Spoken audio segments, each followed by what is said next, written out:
Okay.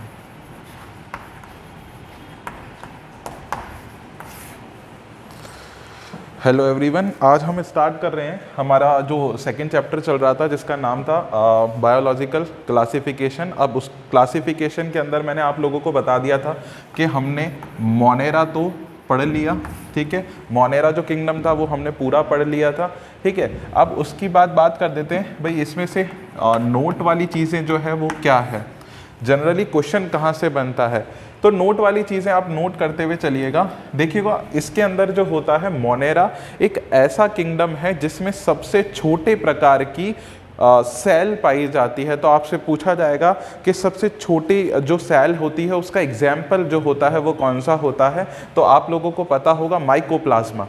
Mycoplasma जो होती है वो क्या होती है, सबसे छोटी सेल का एग्जाम्पल होती है ना। तो माइकोप्लाज्मा जो होती है, माइकोप्लाज्म जो होती है, देखो माइकोप्लाज्म जो होती है, देखो प्लाज्मा भी लिख सकते हैं क्योंकि लिखने में यही आता है, और कहीं कहीं आपको माइकोप्लाज्म लिखा हुआ भी मिलेगा। तो माइकोप्लाज्म जो सेल होती है वो सबसे छोटी सेल का एग्जाम्पल होती है जो मोनेरा किंगडम के अंदर आता है, ठीक है ना। देखो माइकोप्लाज्मा सेल जो होती है वो जनरली एक कैसी प्रोकैरियोटिक सेल है, क्या है, प्रोकैरियोटिक सेल है।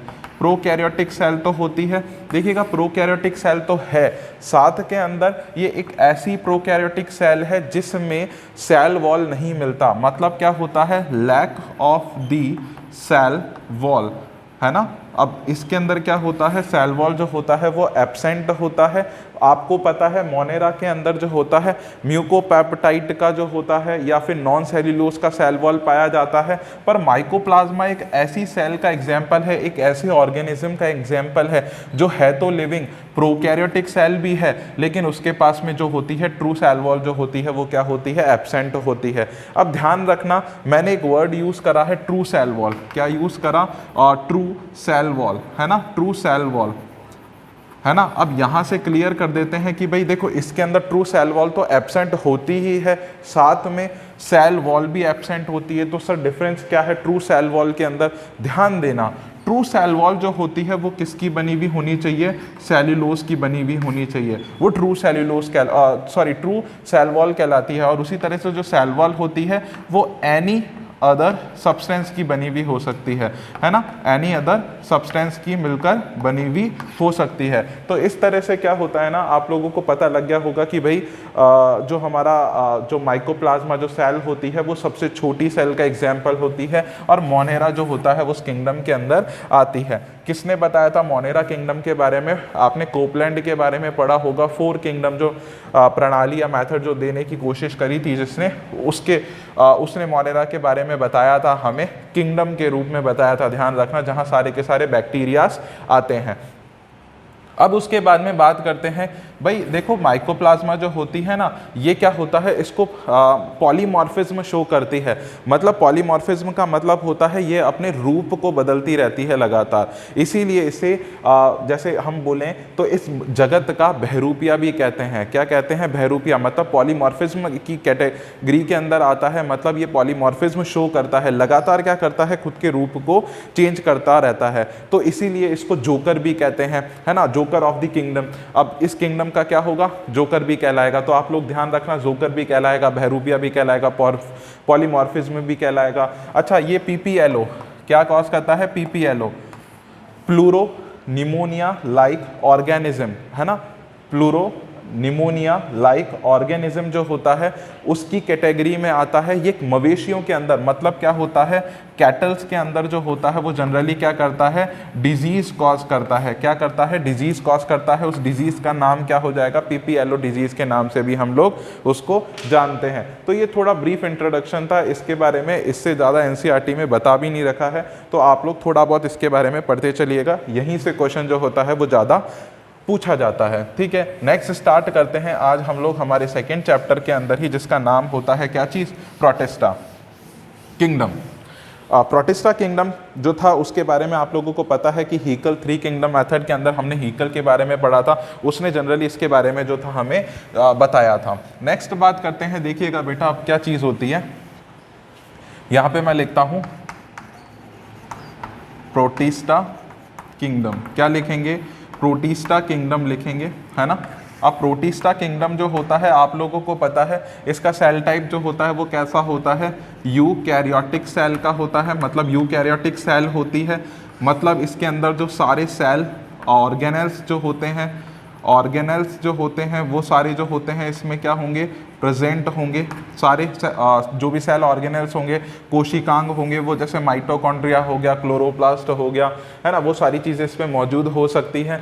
नेक्स्ट बात करते हैं कि भाई सेल जो इसके अंदर न्यूक्लियर मेम्ब्रेन जो होती है, न्यूक्लियर मेम्ब्रेन जो होती है वो इसमें कैसी होती है, प्रेजेंट होती है। न्यूक्लियर मेम्ब्रेन जो होती है वो इसके अंदर प्रेजेंट होती है। इसके अंदर क्या होता है, देखो ऑटोट्रॉफिक, ऑटोट्रॉफिक, और इसके अंदर ऑटोट्रॉफिक के साथ में क्या होता है, हेटेरो, है ना, हेटेरोट्रॉफिक जो होता है वो न्यूट्रिशन लेवल पाया जाता है, न्यूट्रिशन लेवल पाया जाता है उसी के साथ के अंदर, ठीक है। ये सारी चीज़ें आप नोट करते हुए चलिएगा, ठीक है। उसी तरह से ये पैरासिटिक भी हो सकते हैं, क्या हो सकते हैं, पैरासिटिक्स भी हो सकते हैं। अब पैरासिटिक्स जो होते हैं वो क्या करते हैं, डिजीज़ कॉजिंग, जिसको अपन कह सकते हैं, क्या कह सकते हैं, डिजीज़ कॉजिंग, जो हम इसको कह सकते हैं कि भाई ये क्या करते हैं, हमें डिजीज़ कॉज कर देते हैं या पैथोजेंस के रूप में बिहेव करते हैं। साथ के अंदर क्या होता है कि भाई ये सारी चीज़ें तो इसकी इम्पॉर्टेंट हो गई। दूसरी चीज़ होती है कि भाई इसमें क्या होता है, सेल वॉल जो होती है वो कैसी हो सकती है, प्रेजेंट हो सकती है, क्या हो सकती है, प्रेजेंट हो सकती है, और मे बी नॉट, है ना, मे बी नॉट, कि नहीं भी हो सकती है, ये भी इम्पॉर्टेंट है हमारे लिए। अच्छा, ये जो सारे प्राणी होते हैं वो कैसे होते हैं, एक्वाटिक होते हैं, कैसा होते हैं, एक्वाटिक, इनको मीडियम की आवश्यकता होती है, एक्वाटिक मीडियम की इनको आवश्यकता होती है। दूसरी चीज़ देखो, प्रोटिस्टा जो होता है, अब इसमें बात करते हैं Protista, there are 4 types of Protista, यहाँ पर 5 टाइप्स ऑफ प्रोटिस्टा की हम लोग बात करेंगे, ठीक है ना। यहाँ पर एक स्लाइम मोल्ड्स अलग से हम लोग पढ़ते हैं जो हमारी एनसीईआरटी में मेंशन है। तो देखिएगा, हम अगर इसकी डोमेन्स की बात करते हैं, है ना, इसकी डोमेन्स की बात करते हैं तो सबसे पहले हम लोग लिखते हैं प्रोटिस्टा, ठीक है। प्रोटिस्टा की बात करते हैं, देखिएगा प्रोटिस्टा जो होता है सबसे पहला आता है यहाँ पे जिसका नाम होता है क्राइसोफाइटा, क्या नाम है जिसका, क्राइसोफाइटा। उसी तरह से दूसरा आता है जिसका नाम होता है डाइनोफ्लैजिलेटा, डाइनोफ्लैजिलेटा। उसके बाद हमारे पास में आता है बेटा यहाँ पर यूग्लिनॉइड, क्या आता है, यूग्लिनॉइड आता है। यूग्लिनॉइड के बाद में अगर आगे की तरफ चलें, यूग्लिनॉइड के बाद में हमारे पास में कौन सा आ जाता है जिसका नाम होता है स्लाइम मोल्ड, क्या आ जाता है, स्लाइम मोल्ड्स, स्लाइम मोल्ड्स आ जाता है। अच्छा, स्लाइम मोल्ड्स आ जाता है। एक और एक्स्ट्रा अगर आपको यहाँ पे दिख रहा हो तो देखो, क्राइसोफाइटा, डाइनोफ्लैजिलेट, यूग्लिनॉइड, स्लाइम मोल्ड्स, और उसके साथ में अगला जो आ जाता है वो क्या आ जाता है हमारा, जिसका नाम होता है स्लाइम मोल्ड्स के जस्ट बाद में आ जाता है प्रोटोजोआ, क्या आ जाता है, प्रोटोजोअन्स, जिसको अपन लिख सकते हैं प्रोटोजोअन्स वाले, ठीक है। तो इस तरह से क्या होता है, इस पूरे को हमने किस में बांट दिया, 5 डिविजन्स में बांट दिया, 5 भागों में बांट के हम लोग इसकी स्टडी करेंगे। क्राइसोफाइटा, डाइनोफ्लैजिलेट, यूग्लिनॉइड, स्लाइम मोल्ड्स, और उसी तरह से आ जाता है प्रोटोजोअन्स, ठीक है। ये आप लोगों को बहुत अच्छी तरह से ध्यान में रखना है क्योंकि इसके अलावा जो होता है क्वेश्चन कहीं से नहीं पूछा जा सकता, ठीक है। अब देखिएगा, अब ये जो सारे के सारे बने हैं ये कैसे बने हैं, ठीक है। इनको बनने के लिए एक थ्योरी हम लोगों पढ़ते हैं जिसका नाम क्या होता है, एंडोसिम्बायोटिक थ्योरी, क्या पढ़ते हैं, एंडोसिम्बायोटिक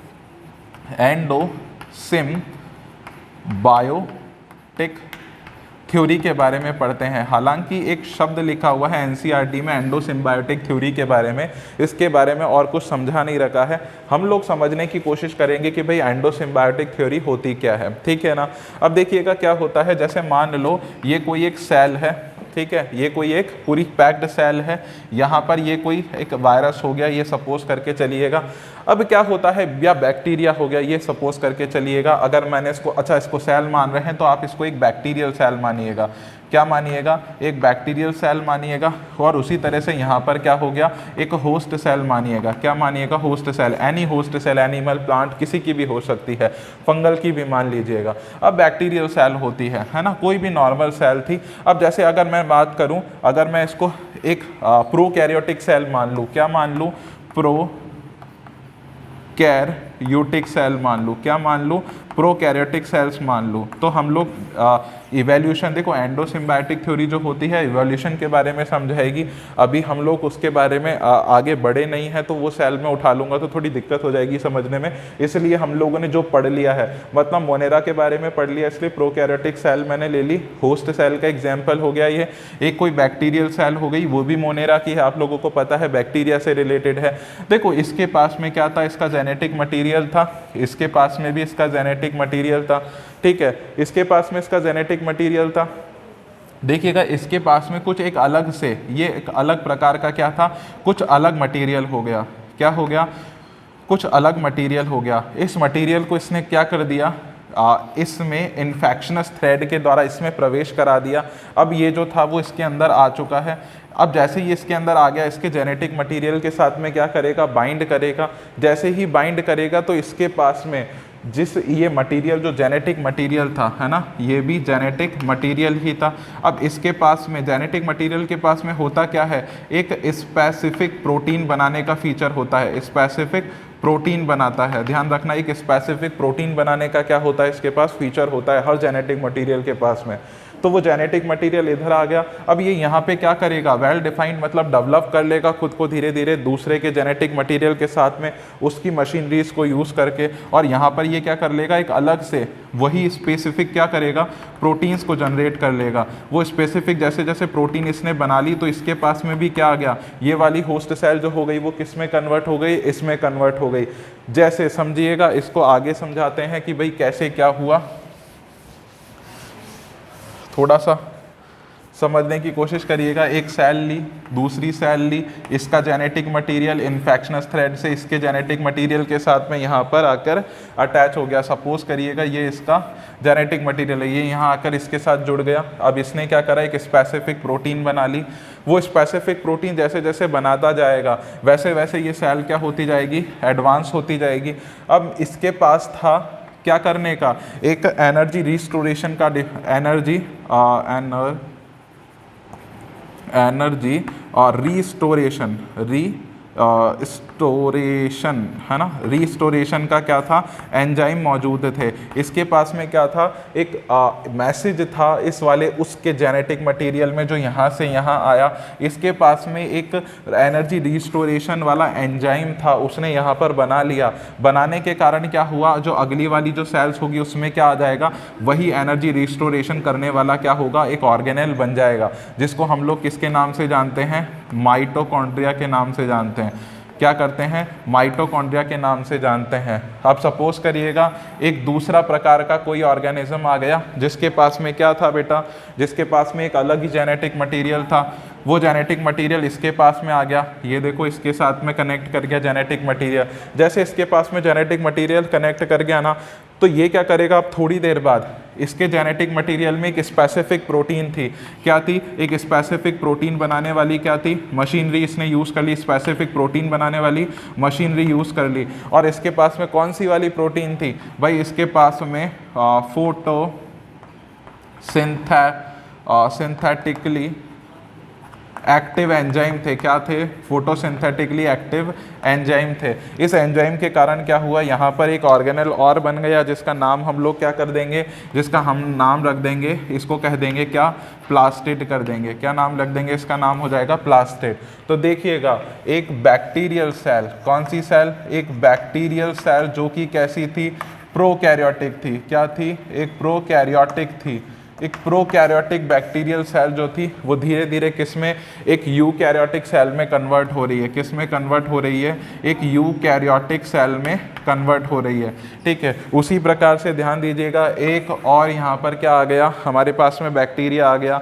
अब उस बैक्टीरिया के पास में क्या था, एक अलग से थ्रेड था, इन्फेक्शनस थ्रेड के द्वारा ये देखो यहाँ पर जुड़ गया। ठीक है, जैसे ही यहाँ पर जुड़ गया तो इसके पास में एक फीचर आ गया न्यूक्लियर मेम्ब्रेन बनाने का। क्या आ गया, न्यूक्लियर मेम्ब्रेन बनाने का, है ना, ये न्यूक्लियर मेम्ब्रेन को बना लेगा और चारों तरफ क्या कर लेगा, इसके न्यूक्लियर मेम्ब्रेन को डेवलप कर लेगा। जहाँ न्यूक्लियर मेम्ब्रेन प्रेजेंट हो जाती है उसको हम लोग क्या कहते हैं, यूकैरियोटिक सेल कहते हैं। इस तरह से क्या हो जाता है, एक प्रोकैरियोटिक सेल और बैक्टीरियल सेल एक प्रोटिस्टियन सेल्स के अंदर कन्वर्ट हो जाती है। मतलब क्या होता है कि उसमें एंडो सिम्बायोटिक थ्योरी जो थी, वो उस थ्योरी का मतलब क्या होता है कि भाई कैसे जो होती है वो एक प्रोकैरियोटिक बैक्टीरियल सेल एक यूकैरियोटिक बैक्टीरियल सेल में कन्वर्ट हो जाती है इवोल्यूशन के साथ में। तो इस तरह से जो होता है वो प्रोटिस्टा की सेल्स जो होती है वो बन जाती है। तो ये थ्योरी के बारे में आप लोगों को थोड़ा बहुत ही समझाया मैंने, ठीक है, इतना ही दे रखा और ये मेंशन भी नहीं कर रखा है, फिर भी आप लोगों के लिए समझना जो था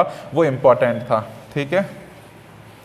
नेक्स्ट देखिएगा, ये वाला तो हो गया एंडो सिम्बायोटिक। देखो एंडो का मतलब होता है अंदर और सिम्बायोटिक का मतलब होता है दोस्ती के साथ में, एक दूसरे के साथ में रहना। तो देखो अगर आप लोगों को समझने में कोई दिक्कत आ रही है तो मैं वापस एक बार इसको क्लियर कर देता हूँ, ठीक है ना। तो आप लोग अब समझ जाने की कोशिश करना है इसको। देखो मैं आपको वापस से क्लियर कर देता हूँ।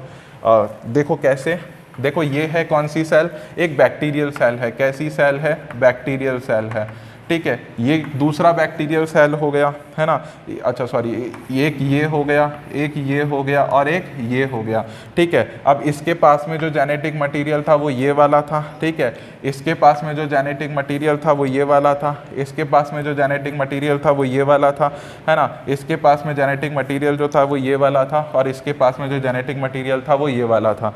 अब देखो क्या हुआ, ये वाला बैक्टीरिया जो था इसमें इन्फेक्शन करने आया। जैसे ही इन्फेक्शनस थ्रेड द्वारा इन्फेक्शन करा, इसने ये चीज़ जोड़ दी। इसके पास में अगर मैंने बोला कि ये जेनेटिक मटेरियल जो था ये क्या बना सकता था, न्यूक्लियर प्रोटीन बना सकता था। क्या बना सकता था, न्यूक्लियर मेम्ब्रेन प्रोटीन बना सकता था। तो यहाँ पर आकर क्या हो जाएगा, यहाँ चारों तरफ न्यूक्लियर मेम्ब्रेन जनरेट हो जाएगी, क्योंकि इसके पास में वो एंजाइम आ चुका है जो न्यूक्लियर मेम्ब्रेन बनाता था। अब इसके पास में क्या था, इसके पास में बेटा प्लास्टिड बनाने वाला क्या था, प्लास्टिडियल जो फोटोसिंथेटिकली एक्टिव एंजाइम थे। तो इसके नाम लिख देंगे फोटोसिंथेटिकली एक्टिव एंजाइम इसके अंदर मौजूद थे। जैसे ही इसके अंदर चले गए तो यहाँ पर इसने क्या करा, प्लास्टिड बना लिया। क्या बना लिया, प्लास्टिड बना लिया। अब प्लास्टिड बना लिया, जैसे ये वाली चीज़ हो गई। अब जैसे मैंने ये बात करी कि ये वाला क्या करेगा, ये वाले जेनेटिक मटेरियल जो था इसके साथ में क्या था भाई, इसके रेस्पिरेटरी एंजाइम मौजूद थे। क्या थे, रेस्पिरेटरी एंजाइम इसके अंदर मौजूद थे। या फिर इसके साथ में एनर्जी रीस्टोरिंग, है ना, एनर्जी रीस्टोरिंग, है ना, एनर्जी रीस्टोरिंग जो थे वो एंजाइम इसके अंदर मौजूद थे। वो इसके अंदर चलेगा। यहाँ पर क्या हो गया, माइटोकॉन्ड्रिया बन गया। क्या बन गया, माइटोकॉन्ड्रिया बन गया।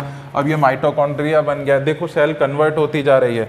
अगली बात करते हैं साहब, इसके अंदर क्या होगा। मैंने बोला भाई इसके अंदर कुछ अलग ही प्रकार के एंजाइम थे, जो भी XYZ कह सकते हैं, जो किस में पाए जा सकते हैं, यूकैरियोटिक में पाए जा सकते हैं। है तो नहीं ये सेल यूकैरियोटिक, पर इसमें पाए जा सकते हैं। तो यहाँ पर आकर जो भी यूकैरियोटिक के अदर ऑर्गेनेल्स थे, क्या थे, अदर ऑर्गेनेल्स जो थे, है ना, वो इसके अंदर जो होते हैं वो मौजूद थे और वो बन जाएंगे। तो एक किस तरह से जो था एक बैक्टीरियल सेल, जिसको मैं कहूँगा कि यहाँ पर एक बैक्टीरियल सेल, है ना, एक बैक्टीरियल सेल जो थी जिसका नाम था क्या, प्रोकैरियोटिक, है ना, कैरियोटिक। प्रोकैरियोटिक जो सेल थी, प्रोकैरियोटिक सेल थी, वो किस तरह एक यूकैरियोटिक सेल में कन्वर्ट हो गई, है ना, वो आप लोगों को पता लग गया होगा किस तरह से। तो इसको हम लोग क्या कहते हैं, इसको बेटा बड़े बड़े अक्षरों में कहते हैं एंडो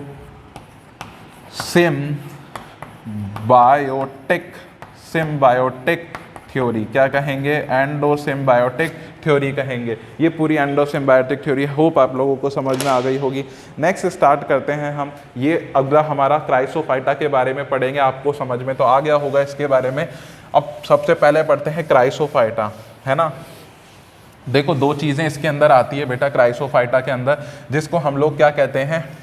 देखो क्राइसोफाइटा के बारे में मैं लिखने की कोशिश करता हूँ। क्राइसोफाइटा क्या हो गया, क्राइसोफाइटा। बेटा इसके ऊपर बहुत अत्याचार हुए उस वक्त। कैसे, देखो तभी तो जाके ये क्राई करने लग गया, मतलब रोने लग गया। इसके ऊपर देखो इसका अत्याचार वाला डिवीज़न आ गया है। क्यों, क्योंकि बेटा ये जो होता है वो सबसे ज़्यादा फोटोसिंथेसिस करता है। सबसे ज़्यादा फोटोसिंथेसिस जो होता है वो इसमें होता है, क्राइसोफाइटा में जो होता है वो ये हाईली एक्टिव होता है। कैसा होता है? हाईली एक्टिव होता है। इसके पास में प्लास्टिड मौजूद होता है और उसके प्लास्टिड में भी क्लोरोफिल मौजूद होता है, ध्यान रखना। अच्छा, ये जो होता है वो हायर प्रोड्यूसर है। किसका? Higher producer of ocean. किसका है? Higher producer. आपसे क्वेश्चन केवल यहाँ से पूछ सकता है और मजाल नहीं है कहीं से भी क्वेश्चन आ जाए। क्यों? क्योंकि हाईली जो प्रोड्यूसर जो होता है, हायर प्रोड्यूसर होता है वो ओशन का, वो कौन होता है? वो हमारा मेनली ये हमारे क्राइसोफाइटा होता है, ठीक है। देखिएगा इसके अंदर क्राइसोफाइटा जो होगा वो हाईली प्रोड्यूसर जो होता है वो कहलाता है। अच्छा, इसके पास में जो जैसे अगर हम लोग बात करें कि इसके अंदर क्लोरोफिल मिलता है, तो देखिएगा इसमें सबसे पहली की बात कर देता हूं कि इसका जो क्लोरोफिल होता है वो एडवांस क्लोरोफिल होता है। कैसा होता है? एडवांस क्लोरोफिल होता है। क्यों? क्योंकि इसके अंदर देखो अलग अलग, जैसे आप लोगों ने क्लोरोफिल जैसे +1 की जो क्लासेस थी उसके अंदर आप लोगों ने पढ़ा होगा कि भाई हाईली एक्टिव जो क्लोरोफिल्स होते हैं वो सबसे ज़्यादा यूनिवर्सल जो क्लोरोफिल होता है वो कौन होता है? हमारा क्लोरोफिल ए होता है। फिर उसके बाद में कौन आता है? हमारे क्लोरोफिल बी आता है। तो ध्यान रखने वाली चीज़ें आप लोगों को मैंने बता दिया, ठीक है। तो इसको हम लोग है ना, देखो हायर प्रोड्यूसर भी कह सकते हैं और चीफ प्रोड्यूसर भी कह सकते हैं। हायर प्रोड्यूसर के साथ में हम लोग इसको क्या कह सकते हैं? चीफ प्रोड्यूसर भी कहते हैं। बोलो समझ में आ जाएगा क्या? नेक्स्ट हम लोग इसकी बात करते हैं। अगली चीज़ देखो, अगर इसकी हम बात करते हैं तो इसको देखते हैं कि भाई इसके अंदर आगे क्या होता है। देखो अगर हम लोगों ने इसकी बात कर ली, हायर प्रोड्यूसर है। अब बेटा इसके भी 2 प्रकार होते हैं। क्या होते हैं? इसके भी 2 प्रकार होते हैं। पहली चीज़ देखिएगा, इसको हम लोग क्या नाम से जान सकते हैं? एक होता है डायटम्स। क्या होता है?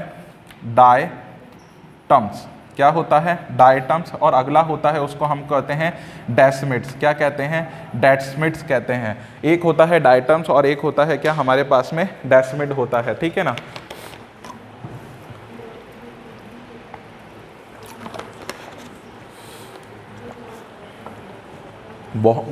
इसके बारे में मैं मोस्ट इंपॉर्टेंट चीज़ आप लोगों को बता देता हूँ।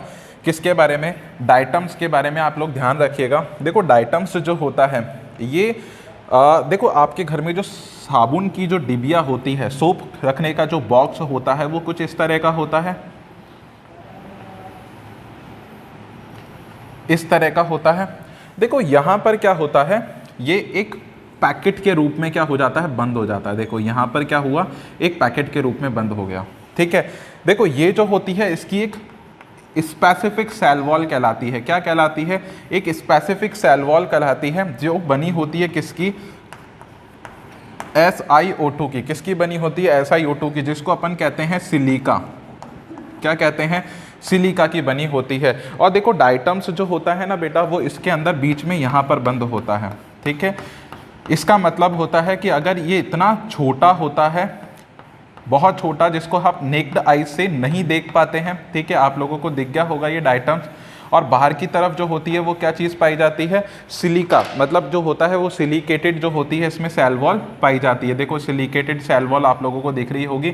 बीच में जो ऑर्गेनिज्म पड़ा है वो क्या चीज़ है? वो है हमारा डायटम। क्या है? डायटम होता है। अच्छा, ये सिलिका जो होती है ना, ये इसको भले ही कितने भी सालों तक जिंदा रखने के लिए क्या होती है? मतलब एक्टिव होती है भाई। ये जो होता है इसके कारण, जैसे हम लोग बात करते हैं कि कॉकरोच में काइटिन्स की लेयर पाई जाती है, ठीक है, उसी तरह से स्पोरोपोलिन की लेयर जो होती है वो पॉलन ग्रेन्स पे पाई जाती है, जो उसको कितने भी सालों तक सुरक्षित रख सकती है। उसी तरह से सेल वॉल जो होती है इसको सुरक्षित रख सकती है, ठीक है। जब ये क्या हो जाते हैं? मर जाते हैं, तो एक क्या होता है कि ये सिलिकेटेड एक लेयर सी बिछ जाती है जमीन के ऊपर, ठीक है, सिलिकेटेड लेयर सी। तो उसको बोलते हैं डाईएटमिक सॉइल कहते हैं। डाईएटमिक सॉइल से उसको कहते हैं, ठीक है। तो डाईएटमिक सॉइल क्या कहते हैं? डाईएटमिक सॉइल उसको हम लोग कहते हैं, ठीक है, डाईएटमिक सॉइल कहते हैं। दूसरी चीज़, ये अगर पानी में पाया जाता है, देखो पानी में पाए जाने के कारण या फिर ज़मीन पे पाए जाने के कारण जो होता है, इसके अंदर क्या होता है? सबसे ज़्यादा आपको पता है फोटोसिंथेसिस तो करेगा ही करेगा। साथ के अंदर ये जो चीज़ होती है, देखो ये एक प्रोड्यूसर का काम भी कर रहा है, आप लोगों को पता है क्या कर रहा है? प्रोड्यूसर का काम भी कर रहा है। अच्छा, इसी को ही हम लोग क्या कहते हैं? प्लांट। तो प्लांट से बना प्लांट, प्लैंक, है ना, प्लैंकटोन्स, क्या कहते हैं, प्लैंकटोन्स, क्या बोलते हैं, प्लैंकटोन्स, प्लैंकटोन्स, इसको कहेंगे प्लैंकटोन्स। जैसे जू प्लैंकटोन्स आपने सुना होगा, उसी तरह से क्या बन जाता है, ये प्लैंकटोन्स बन जाता है। ठीक है, थोड़ा सा ऊपर लिखने की कोशिश करता हूँ मैं इसको, यहाँ से वापस समझा देता हूँ। सिलिका जो होती है वो इसकी सेल वॉल होती है, बीच में इसका डाइटम्स पड़ा हुआ रहता है। जब ये मर जाते हैं तो ये सिलिकेटेड की एक लेयर से बिछ जाती है, डायटमिक सॉइल कहते हैं। ठीक है, डाइटम जो होता है वो प्रोड्यूसर की जैसे बिहेव करता है, क्योंकि फोटोसिंथेटिकली एक्टिव होता है, क्योंकि इसके पास में क्लोरोफिल जो है वो मौजूद होता है। दूसरी चीज़ होती है, इसको प्लैंकटोन्स भी कहते हैं। क्या बोलते हैं, इसको हम प्लैंकटोन्स भी कहते हैं। क्या बोलते हैं, प्लैंकटोन्स। देखो इसको मैंने तोड़ के लिखा था नीचे, प्लैंकटोन से कैसे बना है, प्लांट बना है ना, प्लांट बना है। देखो होता नहीं है, लेकिन इसको बोलते हैं प्लांट लाइक। क्या बोलते हैं, ये प्लांट लाइक होता है ना, ये क्या होता है, प्लांट लाइक होता है। और प्लैंकटोन्स का मतलब क्या होता है, छोटे ऑर्गेनिज्म जो होते हैं, है ना, स्मॉल पार्टिकल्स, है ना, स्मॉल पार्टिकल्स के रूप में क्या होता है, वो पड़ा हुआ रहता है, तो प्लैंकटोन्स कहते हैं। इसी से ही आगे जाकर प्लांट्स जो था वो बना था, मतलब प्रीकर्सर्स है प्लांट्स के लिए ये। तो ये डाइटम्स के बारे में हो गया। अब दूसरी चीज़ होती है, देखो डाइटम्स के बारे में आप लोगों को मैंने बता दिया है ना, जनरली डाइटम्स जो होता है, अब देखिएगा डाइटम्स के बारे में पढ़िएगा कि भाई डाइटम्स का जो यूज़ होता है वो क्या होता है। इसका मैं यहाँ पे ही आपको यूज़ बता देता हूँ। बेटा ये जो होता है वो बूट पॉलिश के रूप में यूज़ होता है। किसके रूप में यूज़ होता है, बूट पॉलिश, क्योंकि डायटमिक सॉइल बन जाती है, इतने छोटे छोटे पार्टिकल्स इसके बन जाते हैं। मैंने बताया ना, प्लैंकटोन्स के फॉर्म में रहता है, मतलब स्मॉल पार्टिकल्स होते हैं, प्लांट लाइक जिसको कहते हैं। सूखने के बाद में ये ड्राइड हो जाते हैं, जिससे हम बूट पॉलिश बना सकते हैं, जूतों पे पॉलिश कर सकते हैं। ठीक है, फिल्ट्रेशन कर सकते हैं ऑफ ऑयल्स, है ना, किसी भी प्रकार के ऑयल का क्या कर सकते हैं हम, फिल्ट्रेशन कर सकते हैं। क्वेश्चन कहाँ से आएगा कि इसकी सेल वॉल जो होती है वो किसकी बनी हो सकती है, प्लैंकटोन्स की फॉर्म में बिहेव करता है कि नहीं करता है। चीफ प्रोड्यूसर और हायर प्रोड्यूसर ऑफ ओशन कौन है, क्या इसमें क्लोरोफिल पाया जाता है, कि जनरली कौन सा पाया जाता है। ये हाईली एक्टिव होते हैं किसके लिए, फोटोसिंथेटिक लिए। देखो हायर मतलब इन्हीं के ऊपर भार छोड़ दिया गया सारा का सारा, क्या करने के लिए, फोटोसिंथेसिस करने के लिए। इसीलिए इसका मेंबर बन गया किसका, क्राइसोफाइटा। क्राई मतलब रोना, इसलिए इसको रोना धोना आ गया। यूज जो होता है वो बूट पॉलिश के अंदर और फिल्ट्रेशन है। मतलब अगर आप नीट 2013 का पेपर पढ़ेंगे, है ना, नीट 2013 का अगर आप पेपर पढ़ेंगे तो उसके अंदर आप लोगों को ये वाला क्वेश्चन देखने को मिल जाएगा इजीली, है ना। दूसरे स्टेटमेंट में यही का यही नीट 2013 में ये वाला कि इसकी सेल वॉल जो होती है, इसके ऊपर स्टेटमेंट्स आए थे, आपसे पूछा था कौन सा सही है और कौन सा गलत है, तो आप लोगों को चूज करना था। ठीक है, तो वो इस तरह के क्वेश्चन इसमें आए थे। तो अब डेस्मिड की बात कर लेते हैं बेटा। डेस्मिड जो होता है वो डेस्मिड क्या होता है, ठीक है। नेक्स्ट बात करेंगे हम लोग कि डेस्मिड जो होता है वो क्या होता है। देखो डेस्मिड को हम लोग क्या कहते हैं, येलो, ये कैसा होता है, येलोइश कलर का होता है। कैसा होता है, येलोइश कलर का होता है। इसी को हम लोग कह सकते हैं गोल्डन, क्या बोल सकते हैं, गोल्डन एल्गी, है ना, क्या बोल सकते हैं, गोल्डन एल्गी। आप लोगों देखो नॉट अ ट्रू एल्गी, ये जो होती है वो ट्रू एल्गी नहीं होती है, तो फिर भी इसको हम लोग क्या कहते हैं, गोल्डन एल्गी कहते हैं। छोटे छोटे पार्टिकल्स की फॉर्म में होता है और इसका कोई काम जो था वो हमारे एनसीईआरटी में भी नहीं दे रखा है। इसका मतलब क्या हो गया, आपके सिलेबस के अंदर भी ये बिल्कुल नहीं आएगा। बोलो समझ में आ जाएगा क्या। अच्छा, ये फोटोसिंथेसिस करेगा क्या सर, देखो इसका नाम जो था वो गोल्डन एल्गी रखा गया है भाई। ये जो होती है वो हरे कलर की दिखती है, सुनहरे रंग की दिखती है और काम एल्गी जैसा होता है। मतलब ये क्या करती है, फोटोसिंथेसिस करती है। क्या करती है, फोटोसिंथेसिस करती है। फोटोसिंथेसिस का मतलब होता है कि ये क्या करती है, ग्लूकोज बनाएगी, अपने लिए खाना बनाएगी। बोलो समझ में आ जाएगा। है कलर कोई सा भी। अच्छा, येलो और गोल्डन कलर इसका जो होता है वो किसके कारण दिखता है, तो येलो और गोल्डन कलर जो होता है इसका जो कलर होगा वो देखो ब्राउन एंड येलो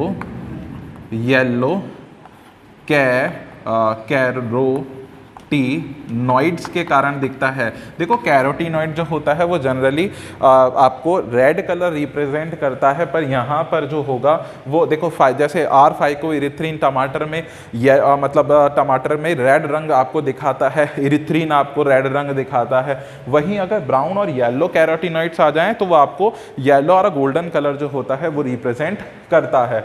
तो इस तरह से क्या हो गया, आप लोगों के लिए एक स्टेटमेंट तैयार हो गया। आप लोग कहीं पे भी गलती नहीं करोगे, हमारा कंप्लीट हो चुका है क्राइसोफाइटा। ध्यान रखना क्राइसोफाइटा आज आपका कंप्लीट करवा दिया है। इससे रिलेटेड सारे के सारे क्वेश्चन जो थे, जो बन सकते थे, मेरे अकॉर्डिंग जो था वो मैंने सारा आप लोगों को लिखा दिया है। तो प्लीज़ आप इसको नोट डाउन कर लीजिएगा। नेक्स्ट आगे स्टार्ट करते हैं फिर।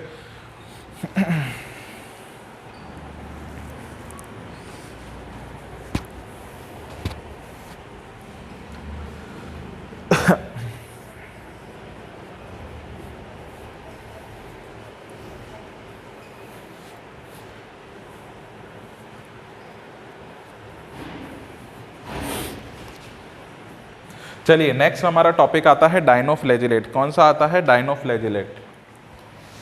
देखो नाम से पता पड़ रहा होगा डायनोफ्लैजिलेट। डायनोफ्लैजिलेट मतलब दो फ्लैजिला है क्या इसके पास में? यस ऑफ कोर्स, इसमें डायनोफ्लैजिलेट का मतलब क्या होता है? इसके दो फ्लैजिलाज होते हैं। ठीक है, अब डायनोफ्लैजिलेट जो होता है वो आप लोगों के लिए मोस्ट इंपॉर्टेंट है।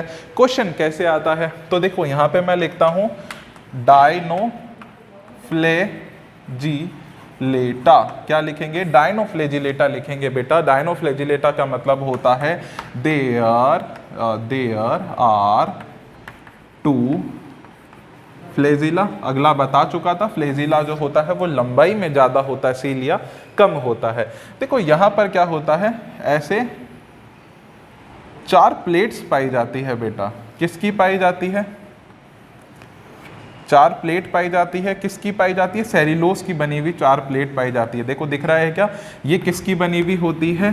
सेल्यूलोज की बनी हुई प्लेट होती है। क्या होती है?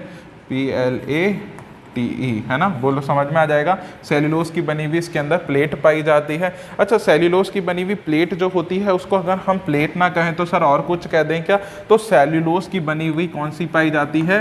सेल वॉल पाई जा सकती है। आपसे पूछा जाएगा सिलिकेटेड जो होती है वो कहाँ पर पाई जाती है cell wall?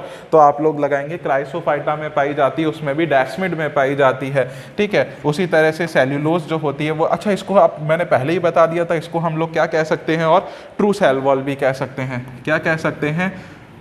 True cell wall भी कह सकते हैं। ठीक है, ट्रू सेल वॉल भी इसको हम लोग कह सकते हैं। बोलो समझ में आ जाएगा क्या? इसको हम ट्रू सेल वॉल भी कह सकते हैं। तो सर इसका नाम तो फ्लैजिला था, तो आपने फ्लैजिला तो बता ही नहीं। तो फ्लैजिला देखिएगा, फ्लैजिला आप लोगों को बता देते हैं।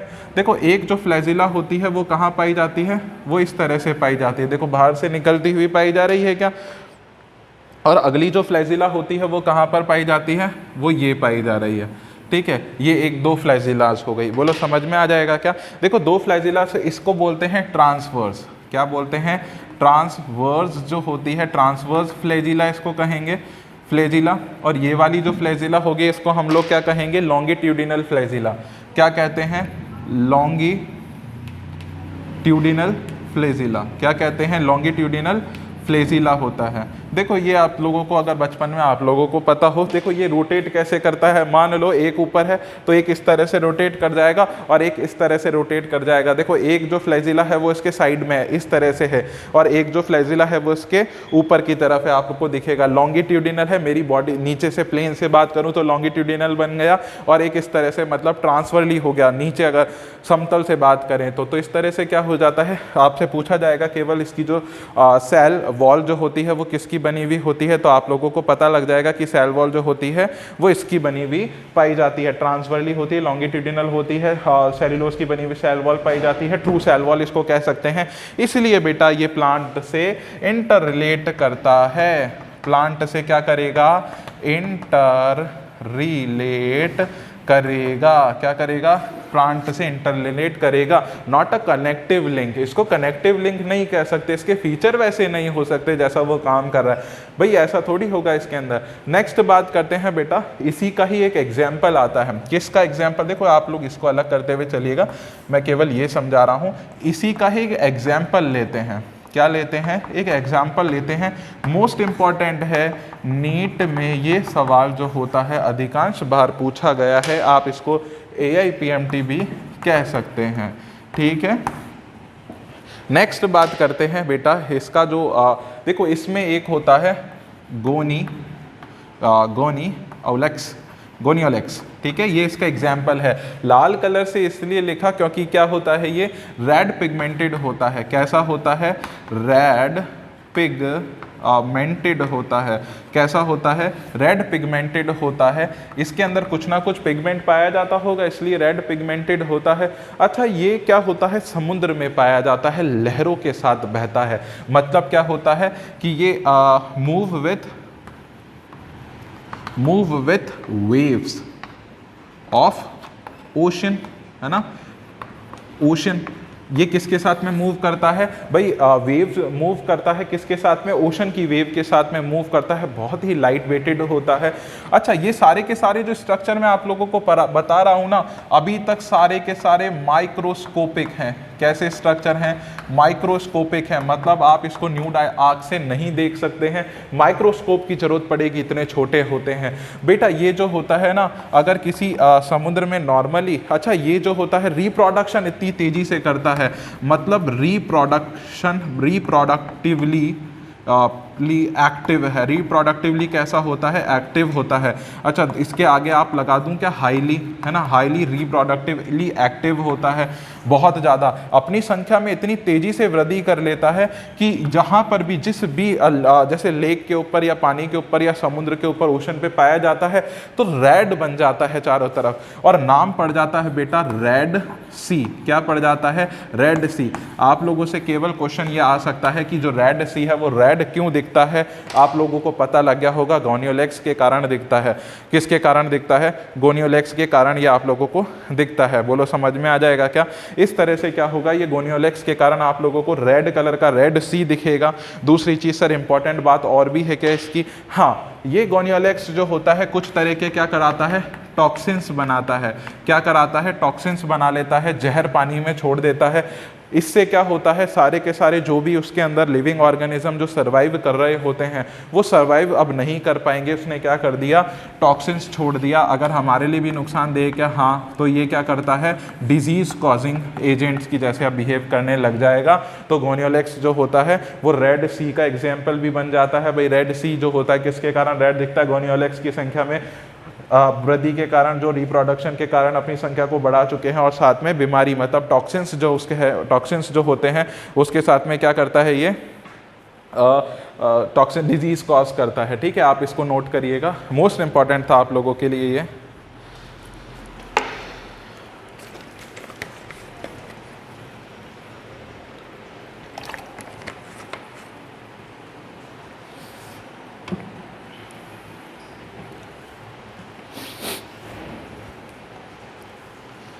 ठीक है, देखो जनरल जितने भी ज़्यादा क्वेश्चंस हो सकते हैं सब इसमें से आएंगे, गारंटीड है, क्योंकि एनसीईआरटी पैटर्न फॉलो करा जाता है नीट के अंदर। और दूसरी चीज़, एक मैंने पहले ही बोला था, एक लेवल ऊपर लेते हुए चलते हैं, क्योंकि एम्स के जो ज़्यादा से ज़्यादा कंसेप्चुअल क्वेश्चंस होते हैं इसी में से जाते हैं। स्टेटमेंट्स आते हैं ताकि वो एक देखो वहाँ पे क्वेश्चन मतलब ऑप्शन भी 5 दिए जाते हैं। तो अगर हम लोग बात करें संख्या की क्वेश्चंस की, तो नंबर ऑफ क्वेश्चंस जो होता है उसमें ऑप्शन बढ़ जाते हैं, मतलब एक स्टेटमेंट अलग से आ जाता है, तो उस पर थोड़ा ज़्यादा देर हमें सोचने की ज़रूरत होती है। तो इसी तरह से क्या होता है कि थोड़ा डीपली बन जाता है पेपर, इसलिए थोड़ा हार्ड पेपर लगता है उसका। ठीक है, नेक्स्ट हम अगला स्टार्ट करेंगे। देखो डायनोफ्लेजिलेट भी खत्म हो गया है, यूग्लिनॉइड हम लोग पढ़ेंगे। क्या पढ़ेंगे? यूग्लिनॉइड। मोस्ट इंपॉर्टेंट है यूग्लिनॉइड जो बेटा, इसके अंदर एक ऑर्गेनिज्म आता है जिसका नाम होता है यूग्लिना, आप लोगों ने पढ़ा होगा। कुछ भी खासियत नहीं है इसकी,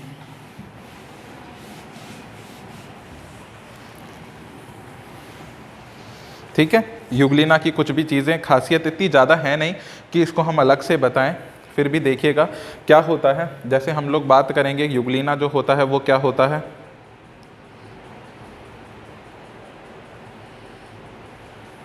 ठीक है। यूग्लिना ही चल रहा है ना, ठीक है। डायनोफ्लेजिलेट खत्म हो गया, यूग्लिनॉइड की हम लोग बातें करते हैं, ठीक है। यूग्लिनॉइड की हम लोग बातें करेंगे, ठीक है। देखिएगा यूग्लिनॉइड जो होता है ना बेटा, वो इस तरह से कुछ आपको इस तरह से दिखता है, ठीक है। यूग्लिनॉइड इस तरह से आपको दिखता है।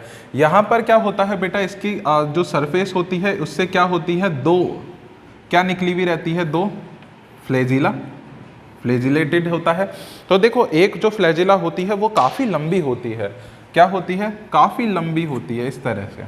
और एक जो फ्लैजिला होती है वो कैसी होती है, बहुत छोटी होती है। तो इसके अंदर आपको पता लग जाएगा कि इसके अंदर दो फ्लैजिला पाई जाती है, एक होती है जिसको हम लोग कहते हैं शॉर्ट फ्लेजिला, और एक जो होता है उसको हम लोग क्या कहते हैं, लार्ज फ्लेजिला। क्या कहते हैं, लार्ज फ्लेजिला हम लोग इसको कहते हैं। दो फ्लेजिला हो जाएगी, आपको पता लग जाएगा।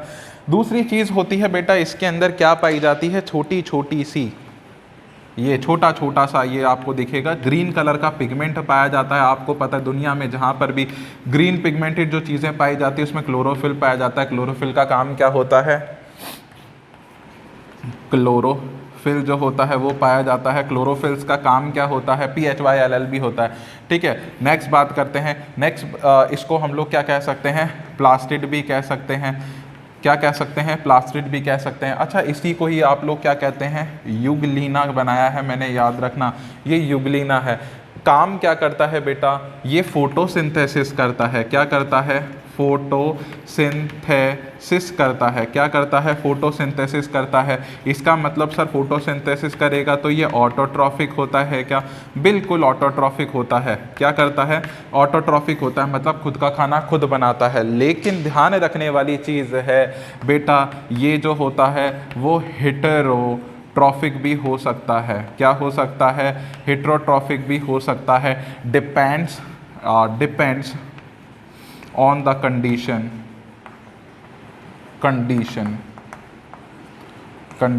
Of the environment.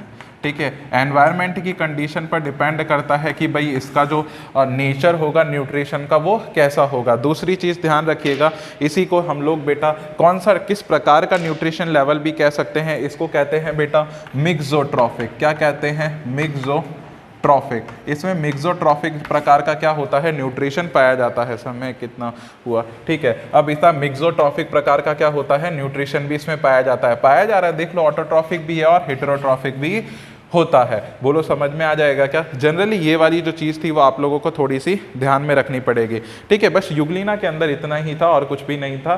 फोटोसिंथेसिस करता है। दूसरी चीज़ और सुन लो, गंभीर बात है, ये फ्रेश वाटर में मिलता है। किस में मिलता है, फ्रेश वाटर। जनरली किस में मिलेगा बेटा, फ्रेश वाटर में मिलेगा, अदरवाइज किसी में ये नहीं मिल सकता, क्योंकि ये इसका नेचर होता है। दूसरा कनेक्टिव लिंक होता है बेटा प्लांट्स के लिए। प्लांट्स जो, क्योंकि ये देखो इसके अंदर क्या मिलता है, क्लोरोफिल मिलता है। क्लोरोफिल मिलने के साथ में, अच्छा क्लोरोफिल ए मिलने के साथ के अंदर फोटोसिंथेसिस करेगा, इसीलिए कनेक्टिव। देखो करेगा, ऑटोट्रॉफिक है, करेगा नहीं भी करेगा तो हेटेरोट्रॉफिक हो गया। एनिमल क्या हो गया, एनिमल, क्योंकि हेटेरोट्रॉफिक जो होते हैं अधिकतर एनिमल्स ही होते हैं जो नहीं। ऑटोट्रॉफिक जो होते हैं वो कैसे होते हैं, प्लांट्स होते हैं।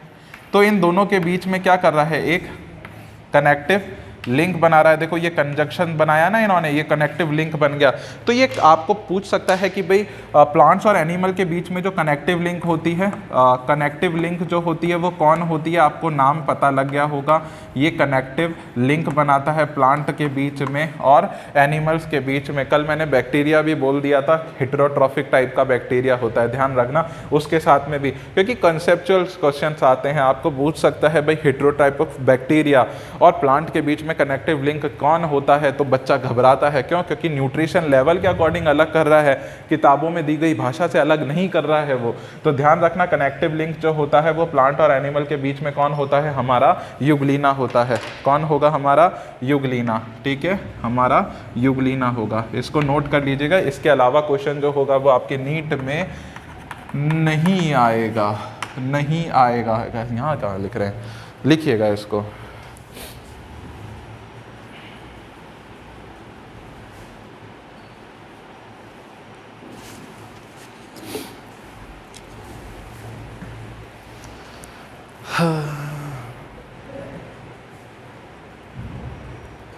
ठीक है, नेक्स्ट हम स्टार्ट करेंगे। देखो हमने युगलीना भी बता दिया, अब हम बता देंगे स्लाइम मोल्ड, ताकि हम लोगों का ये तो पूरा बात है वो ख़त्म हो आज, ताकि प्रोटिस्टा के बारे में हम लोग ख़त्म कर सकें। नेक्स्ट देखिएगा क्या लिखते हैं,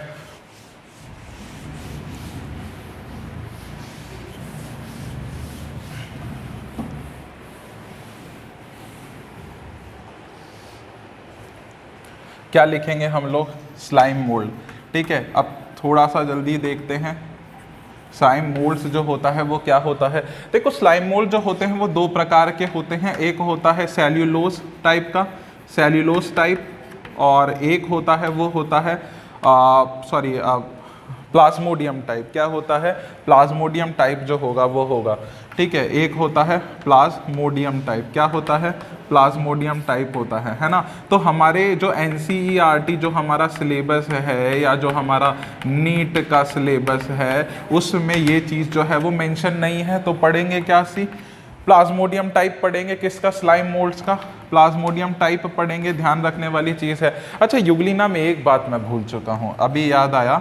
यूग्लिना में जो आप लोगों को बताते हैं कि भाई जो बाहर जो सेल वॉल टाइप की होती है उसके बाहर जो लेयर पाई जाती है वो एक पेलिकल की लेयर पाई जाती है। किसकी पाई जाती है? पेलिकल की लेयर पाई जाती है। ये थोड़ा सा एकदम सोपी सब्सटेंस टाइप का नहीं होता, फिसल जाता है हाथों से, तो उस तरह से पेलिकल लेयर पाई जाती है। मोस्ट इंपॉर्टेंट है, ये नीट के अंदर सवाल पूछा गया था, ठीक है। पेलिकल लेयर आपसे पूछा जाएगा कि यूग्लिना में एक लेयर पाई जाती है बाहर की तरफ, उसको उस लेयर को हम लोग क्या कहते हैं, तो आप लोग ध्यान रखना उसको क्या कहोगे आप? पेलिकल लेयर कहोगे। उसके अलावा बाकी सारा कंप्लीट हो चुका है। नेक्स्ट बात करते हैं प्लाज्मोडियम टाइप की। बेटा ये क्या प्लाज्मोडियम टाइप जो होता है, जब मान लो कि इनके पास में कोई सूटेबल कंडीशंस अगर नहीं होती तो ये कुछ दूसरे तरह से, देखो इसमें रिप्रोडक्शंस के भी टाइप होते हैं अधिकतर। ध्यान रखना, अभी तक जो मैंने मोनेरा पढ़ाया है और जो प्रोटिस्टा आपको पढ़ाया जा रहा है, मोस्टली जो इसके अंदर रिप्रोडक्शन होगा, क्या होगा? मोस्टली जो रिप्रोडक्शन होता है वो किस प्रकार का होता है? फिजन प्रकार का होता है। किस प्रकार का होता है? फिजन प्रकार का होता है। मोस्ट इंपॉर्टेंट है, जनरली आप लोगों से ये पूछ सकते हैं, ठीक है। फिजन प्रकार का होता है। सेम इसमें भी क्या होता है? फिजन प्रकार का होता है। देखिएगा इसका जो, अच्छा ये येलो कलर का होता है जनरली। कैसा होता है? येलो कलर का। येलो चॉक ले लेते हैं। देखो ये कैसा होता है? इस तरह का, ये कोई येलो कलर का आपके पास में क्या हो गया? एक सेल हो गया जिसको हम स्लाइम मोल्ड्स कहेंगे। क्या कहेंगे? स्लाइम मोल्ड्स कहेंगे। अच्छा बेटा, ये मल्टी न्यूक्लिएटेड होता है, मतलब ये मल्टी न्यूक्लिएटेड इसका स्ट्रक्चर होता है, मतलब इसमें क्या होती है? बहुत सारे क्या पाए जाते हैं? न्यूक्लियस पाए जाते हैं। तो ये मल्टी न्यूक्लिएटेड कह दूं यहाँ पर, मल्टी न्यूक्लिएटेड हो गया, है ना। मल्टी न्यूक्लिएटेड हो जाते हैं, ये स्लाइम मोल्ड्स ही है ना। मल्टी न्यूक्लिएटेड इनका स्ट्रक्चर होता है, मतलब एक न्यूक्लियस जो होता है, मतलब अगर एक न्यूक्लियस लगातार क्या करे? डिवीजन करता जाए। कौन सा? कैरियोकाइनेसिस करता जाए। क्या करता जाए? कैरियोकाइनेसिस। क्वेश्चन इज दैट, आपसे यहाँ से पूछा जा सकता है, एम्स जैसे जो हाई लेवल का एग्जाम होता है कि भाई इसकी खोज किसने करी थी? Who discovered karyokinesis? तो आपको बताना होगा किसने करी थी। ये क्वेश्चन है आप लोगों के लिए, इसके आंसर जरूर आने चाहिए। ये क्वेश्चन है, नहीं तो अगले लेक्चर के अंदर इसका आंसर जरूर बताया जाएगा। क्वेश्चन से सोच के रखिएगा। देखो बताने से कुछ नहीं होगा, अगर आपने खुद ने पढ़ लिया तो आपको पता लग जाएगा कि भाई इसकी खोज किसने करी थी, और उसके बाद हम एग्जाम के लिए अच्छा प्रिपेयर कर सकते हैं। तो ये क्या होता है? लगातार जो न्यूक्लियस होता है वो डिवाइड करते हैं और मल्टी न्यूक्लिएटेड स्ट्रक्चर बनाता जाता है। इसमें किसी भी तरह का साइटोकाइनेसिस नहीं होता। क्या नहीं होता? साइटोकाइनेसिस नहीं होता। क्या नहीं होता? साइटोकाइनेसिस कभी भी इसमें नहीं हो सकता, ठीक है। साइटोकाइनेसिस इसमें नहीं होता, केवल कैरियोकाइनेसिस होता जाता है, मल्टी न्यूक्लिएटेड बन जाती है। ऐसी सेल जिसमें मल्टी न्यूक्लिएटेड स्ट्रक्चर्स होते हैं उसको हम लोग कहते हैं, है ना, कंसेंट्रिक। क्या बोलते हैं? कॉन्सेंट्रिक या कॉन्साइट सेल्स। क्या बोलते हैं? कंसेंट्रिक सेल्स बोलते हैं या कंसाइट सेल्स बोलते हैं, ठीक है। ये समझ जाना आप लोग। इसके साथ में इसके अंदर अलग ऑर्गेनेल्स भी पाए जाते हैं। देखो इसमें आप बोल दोगे कि सर माइटोकॉन्ड्रिया होगा क्या, सर प्लास्टिड होगा क्या, सर ये होगा क्या, फलाना होगा क्या, ढिमकाना होगा क्या। हर तरह के स्ट्रक्चर जो होते हैं वो इसके अंदर पाए जा सकते हैं। मैं बोल दूँ क्या? Any other organelles, any other organelles क्या होते हैं? Any other organelles. दुनिया के सारे ऑर्गेनेल जो यूकैरियोटिक सेल में पाए जा सकते हैं वो इस सेल के अंदर पाए जा सकते हैं, क्योंकि it is a eukaryotic cell. Next बात करते हैं भाई, इसके अंदर जो सारे का सारा स्ट्रक्चर इसका मैंने आपको बता दिया। सूटेबल कंडीशन होगी तो 1 से 2, मतलब फिजन कर जाएगा, 1 से 2 बन जाएगा। लेकिन अगर सूटेबल कंडीशन नहीं है तो ये क्या करता है? यहाँ पर प्लाज्मोडियम टाइप का क्या करेगा? रिप्रोडक्शन करेगा। Point to be noted, Plasmodium type का और जो रिप्रोडक्शन होता है वो कब होता है? अनफेवरेबल कंडीशंस के अंदर होता है। कब होगा? अनफेवरेबल कंडीशंस के अंदर होगा। कैसे होगा? तो ध्यान देने वाली चीज है बेटा, यहाँ पर क्या होगा कि इस जगह पर देखो, मैं अज्यूम करता हूँ ये वाली जगह पर क्या होती है? एक फ्रूटिशियस बॉडी बन जाती है, कि गोल गोल सी क्या हो जाती है? इस तरह से बॉडी बन जाती है जगह जगह पर, ठीक है। एक इस तरह से यहाँ पर बन जाएगी, ठीक है, इस तरह से यहाँ पर बन जाएगी, ये फ्रूटिशियस बॉडी बन जाती है। ठीक है, क्या होगा फ्रूटिशियस बॉडी? अभी जो इसका जो न्यूक्लियस है वो कैसा है, डाई जैसे डिप्लॉइड टाइप का है, ये भी कैसा होगा, डिप्लॉइड टाइप का होगा। लेकिन जब ये क्या बनता है, फ्रूटिशियस बॉडी, यहाँ पे लिख देते हैं फ्रूटिशियस बॉडी बना लेगा। क्या बना लेगा? फ्रूटिशियस बॉडी बना लेगा। यहाँ पे फ्रूटिशियस बॉडी के अंदर बेटा क्या होता है, मियोसिस होता है। क्या होता है? मियोसिस डिवीजन होता है। क्वेश्चन ये है कि मियोसिस डिवीजन जो था उसके बारे में किसने सबसे पहले बताया था? Who discovered the meiosis division and who discovered meiotic division? तो आप लोगों के पास 2-3 क्वेश्चन तैयार हो गए, ये आपको बताने होंगे। नेक्स्ट बात करते हैं कि देखो ये नोट करते हुए चलिएगा सारा का सारा, भाई इसने किसने डिस्कवरी करी, वरना चैप्टर नंबर 8 एनसीईआरटी +1 के अंदर आपको जरूर बताया जाएगा। नेक्स्ट बात करते हैं भाई, ये फ्रूटिशियस बॉडी बन गई। फ्रूटिशियस बॉडी में जो होता है मियोटिक डिवीजन होता है, इसके जो 2n होते हैं, जैसे मान लो कि यहाँ पर मिल रहा था 2n, वो क्या करेगा, मियोसिस डिवीजन करेगा और किस में कन्वर्ट हो जाएगा, सिंगल न्यूक्लिएटेड के अंदर कन्वर्ट हो जाएगा, मतलब हैप्लॉइड के अंदर कन्वर्ट हो जाएगा। आपको पता होगा जनरली रिप्रोडक्शन के बारे में आप लोगों ने पढ़ा होगा, भाई इसमें क्या होगा, 2n जो होगा वो किस में, n में कन्वर्ट हो जाएगा। किस में कन्वर्ट हो जाएगा? मियोसिस डिवीजन के अंदर। किस में? मियोसिस डिवीजन के अंदर कन्वर्ट हो जाएगा। मतलब इसमें सारे के सारे न्यूक्लियस कैसे आ जाएंगे, n प्रकार के आ जाएंगे। इसमें भी कैसे आ जाएंगे, सारे के सारे n प्रकार के, जबकि बाहर कैसे हैं, सारे के सारे 2n प्रकार के हैं। बोलो समझ में आ जाएगा क्या? यहाँ पे बाहर लिख देता हूँ भाई, ये सारे के सारे क्या हो गए। अच्छा, ये क्या करेगा, इसको बाहर की तरफ पुश कर देगा, मतलब इसको स्प्रेड कर देगा। क्या करेगा? बाहर की तरफ, जैसे थूकते हैं ना अपन तो स्प्रेड करते हैं चीज़ों को, उसी तरह से यहाँ पे क्या होता है, ये स्प्रेड हो जाता है। जैसे जैसे ये बाहर की तरफ स्प्रेड हो जाता है तो यहाँ पर क्या होगा, बाहर की तरफ एक लेयर जनरेट हो जाएगी। ठीक है, ये जैसे जैसे ये लेयर जनरेट हो जाएगी ना, तो ये इसको कवरिंग देती जाएगी। अब देखो यहाँ पर मैंने आपको बताया था कि यहाँ पर कैरियोकाइनेसिस हो रहा था एक केवल इस सेल के अंदर ही, लेकिन अब क्या होगा, अब इसके अंदर साइटोकाइनेसिस हो गया, चारों तरफ साइटोप्लाज्म जो हो गया वो आ गया, और इसके चारों तरफ क्या हो गया, लेयर बन चुकी है। नेक्स्ट बात करते हैं, सर इसके आगे लेयर तो बन चुकी है, अब क्या होगा, अब ये क्या करेगा बेटा, खुद के अंदर ग्रोथ करेगा। क्या करेगा? ग्रोथ करेगा। ग्रोथ होगा और इसके अंदर क्या होगा, फ्यूजन होगा। फिजन अलग होता है, फ्यूजन अलग होता है। फ्यूजन होने के बाद में ये क्या करेगा, एक ऐसी सेल बना लेगा, एक ऐसी सेल बना लेगा जो किस प्रकार की होगी, जैसे ये जुड़ गए और यहाँ पर क्या बना ली, एक ऐसी सेल बना ली इसने, और उसके अंदर सारे जो न्यूक्लिएटेड जो थे वो वापस आ जाएंगे और 2n स्ट्रक्चर बन जाएगा, और वो वापस क्या बना लेगा, ये स्ट्रक्चर बना लेगा स्लाइम मोल्ड वाला। ठीक है, तो इस तरह से क्या हो जाता है, ये वापस क्या कर लेता है, स्लाइम मोल्ड को बना लेता है। तो आप लोगों को पता लग गया होगा कि साहब अब क्या हो गया। ठीक है, तो ये इस तरह से क्या हो गया, हमारा स्लाइम मोल्ड भी खत्म हो गया। क्वेश्चन केवल यहीं से पूछे जाएंगे, अदरवाइज यहाँ से इसमें से इतना क्वेश्चन भी नहीं दे रखा है। ठीक है, इसको नोट करिएगा फिर आप लोग। ठीक है, नेक्स्ट मैं बात करता हूं, पॉज करके इसको आप नोट कर सकते हैं इजीली। नेक्स्ट बात करते हैं हम आगे, है ना। मोस्टली मोनेरा प्रोटिस्टा में जो रिप्रोडक्शन होगा फिजन द्वारा होगा, पूछ सकता है, बन सकता है इसका क्वेश्चन। नेक्स्ट बात करते हैं हम लोग, अगला स्लाइम मोल्ड्स के बाद आता है हमारे प्रोटोजोअन्स। ठीक है, आपको पहले ही मैंने बताया था, चैप्टर नंबर 1 हम लोग कर रहे थे प्रोटोजोअन्स के बारे में भी। प्रोटोजोअन्स जो होता है वो क्या चीज़ होती है, देखो प्रोटोजोअन्स जो होगा वो जनरली हमारे प्रोटोजोन सब फाइलम की बात करी थी ना मैंने, तो प्रोटोजोन्स जो होता है वो क्या होता है, सब phylum of the protista. Protista का क्या होता है, एक सब फाइलम होता है। ठीक है, नेक्स्ट बात करेंगे प्रोटिस्टा का। आप लोगों को पता है कि ये सब फाइलम होता है। प्रोटोजोन्स, देखो protozoan there are 4 types of protozoans, 4 प्रकार के प्रोटोजोन्स आप लोगों को बताए गए होंगे, आपने पहले पढ़े होंगे या अभी बता रहे हैं, है ना। 4 टाइप्स ऑफ प्रोटोजोआ। प्रोटोजोआ जो होता है वो कितने प्रकार का होता है, 4 प्रकार का होता है। प्रोटोजोआ 4 प्रकार का होता है। कौन कौन सा? पहली बात करते हैं, सबसे पहले जो आपने अमीबा के बारे में पढ़ा होगा, है ना, अमीबा। फिर आपने पैरामीशियम्स के बारे में पढ़ा होगा, और उसके बाद में आप लोगों ने जैसे मलेरिया के बारे में, प्लाज्मोडियम के बारे में आपने पढ़ा होगा। तो कुछ कुछ सिलिएटेड होते हैं, है ना, कुछ कुछ सिलिएटेड होते हैं और कुछ कुछ कैसे फ्लैजिलेटेड होते हैं। सिलिएटेड, फ्लैजिलेटेड मतलब अमीबॉइड जिसको हम लोग कह सकते हैं। ठीक है, उसके बाद आता है स्पोरोजोआ टाइप के। क्या आते हैं, स्पोरोजोआ। तो इसको यहाँ पर लिख देते हैं अमीबॉइड टाइप का। अमीबॉइड पहला हो गया, अमीबॉइड टाइप का। इसका एग्जाम्पल कौन होता है, अमीबा, है ना, स्पेलिंग ध्यान रखिएगा, AMOEB है। अमीबा अमीबॉइड टाइप का होता है। ठीक है, इसको थोड़ा डिफरेंट कलर से मैं लिखने की कोशिश करता हूं, है ना। अमीबॉइड, अमीबॉइड होते हैं। इसका एग्जाम्पल जो होता है वो कौन सा होता है, अमीबा। ठीक है, नेक्स्ट जो आता है बेटा वो क्या आता है, फ्लेजिलेटेड, है ना, फ्लेजिलेटेड प्रोटोजोआ। क्या आता है, फ्लेजिलेटेड प्रोटोजोआ आता है। फ्लेजिलेटेड प्रोटोजोआ का जो एग्जाम्पल होता है वो कौन होता है, फ्लेजिलेटेड, है ना। फ्लेजिलेटेड जो होता है उसके बारे में हम लोग पढ़ेंगे, जैसे आपने पैरामीशियम्स के बारे में पढ़ा होगा भी, पैरामीशियम्स के बारे में नहीं पढ़ा होगा। फ्लेजिलेटेड जो होता है वो आई थिंक आपका ट्रिपेनोसोमा गैबियंस आपने पढ़ा होगा, जिसको हम लोग बोलते हैं निद्रालु व्याधि करता है।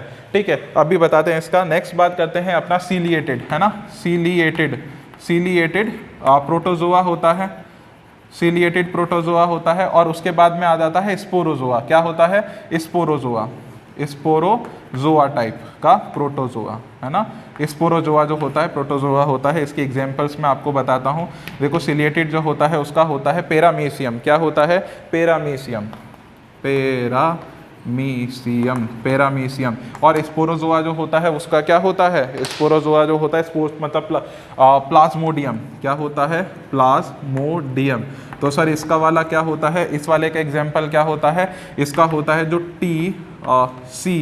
इसको सीसी फ्लाइज बोलते हैं, वो इसके अंदर आ जाता है। सीसी फ्लाई जो होता है उसके कारण, मतलब ये एक वेक्टर होता है, वेक्टर के कारण एक बीमारी हो जाती है जिसको बोलते हैं हम ट्रिपेनोसोमा, ट्रिपेनोसोमा गैम्बियंस। इसका एग्जाम्पल होता है ट्रिपेनोसोमा गैम्बियंस। टीसी फ्लाई मतलब सीसी फ्लाई के कारण क्या हो जाता है, आपको स्लीपिंग सिकनेस बीमारी हो जाती है। क्या हो जाती है, स्लीपिंग सिकनेस। क्या हो जाती है, स्लीपिंग सिकनेस बीमारी हो जाती है। मोस्ट इंपॉर्टेंट है, आपसे पूछ सकता है, ये नीट में क्वेश्चन आया हुआ है कि भाई स्लीपिंग सिकनेस जो होती है वो डिजीज या डिसऑर्डर, डिजीज जो होती है वो किसके कारण होती है, वेक्टर पूछे तो सीसी फ्लाई। देखो स्पेलिंग जो होती है TSEFLY होती है और इसको सीसी फ्लाई प्रोनाउंस करा जाता है। और ट्रिपेनोसोमा गैम्बियंस जो होता है वो फ्लैजिलेटेड का क्या होता है, एग्जाम्पल्स होता है। सीलिएटेड मतलब इसमें सीलिएटेड मतलब सीलिया पाया जाएगा, पैरामीशियम जिसको हम लोग कहते हैं, है ना। नेक्स्ट बात करते हैं, स्पोरोजोआ जो होता है वो प्लाज्मोडियम होता है। देखो इस प्लाज्मोडियम के कारण क्या होता है, एक बीमारी कॉज होती है। ठीक है, इस प्लाज्मोडियम के कारण क्या होता है, देखो प्लाज्मोडियम जो होता है वो जनरली स्पोरोजोइट कंडीशंस में आता है।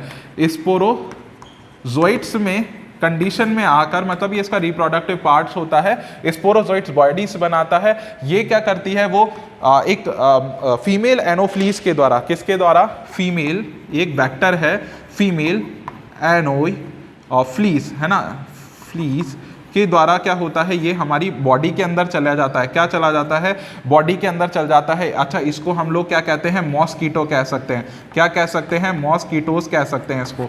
मॉस्कीटो मतलब एक तरह का क्या होता है, एक फीमेल एनोफ्लीस जो होता है वो मच्छर के द्वारा स्पोरोजोइट क्या कर जाते हैं, ह्यूमन बॉडी के अंदर चले जाते हैं। कहाँ चले जाते हैं, ह्यूमन बॉडी के अंदर चले जाते हैं। किस में चले जाते हैं, ह्यूमन बॉडी के अंदर चले जाते हैं, ह्यूमन बॉडी में चले जाते हैं। +2 के अंदर आप लोग चैप्टर नंबर 8 के अंदर आप प्रोटोजोअन कॉजिंग डिजीज के बारे में पढ़ेंगे, तो उसमें आप लोग मलेरिया के बारे में पढ़ेंगे। तो ये क्या कॉज कर देता है बेटा, मलेरिया कॉज कर देता है, मलेरिया कॉज कर देता है। ठीक है, तो मेन चीज है, आपसे पूछेगा मलेरिया जो होता है वो किसके कारण होता है, प्लाज्मोडियम के कारण हो जाता है।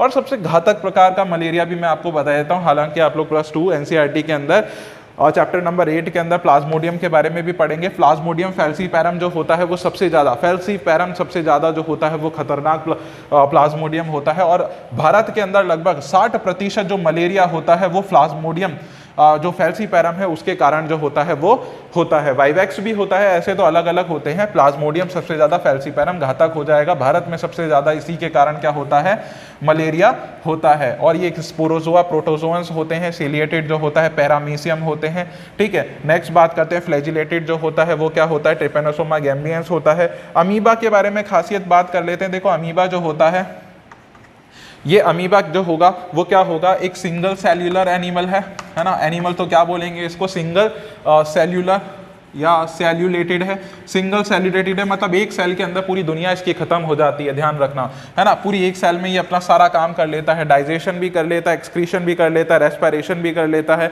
इसकी बॉडी में एक प्रकार की वैक्यूल पाई जाती है, उस वैक्यूल के कारण ही क्या होता है, ये मतलब अपनी सारी की सारी, जैसे इसके अंदर एंजाइम्स पाए जाएंगे, डाइजेशन होगा, एक गटिंग करेगा, मतलब ना किसी चीज़ को एक्सेप्ट करेगा, उसका शिकार भी उसी के द्वारा पकड़ता है। चलने के लिए इसके अंदर किसी भी तरह के ऑर्गन, मतलब इसके अंदर ऑर्गन्स नहीं पाए जाते हैं, चलने के लिए वो कॉन्ट्रैक्टाइल वैक्यूल ही यूज लेता है बेटा, कॉन्ट्रैक्टाइल वैक्यूल ही यूज करता है।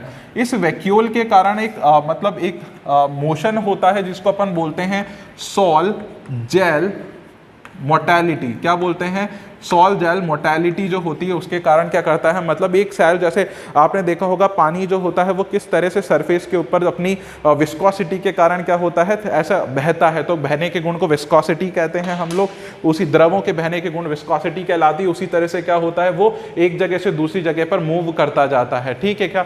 अच्छा, आप लोगों को बता दूं, आप इसके बारे में भी पढ़ोगे, चैप्टर नंबर वही 8+2 के एनसीईआरटी में हेल्थ एंड डिजीज वाले के अंदर, उसमें आप लोग पढ़ोगे कि अमीबा के कारण एक डिजीज होती है जिसका नाम क्या होता है, अमीबिक डाइसेंट्री। क्या होता है, डाइसेंट्री के बारे में आप लोग पढ़ोगे, अमीबी डाइसेंट्री जो होता है, अमीबियासिस जिसको आप लोग के अलग भी कहते हैं, है ना,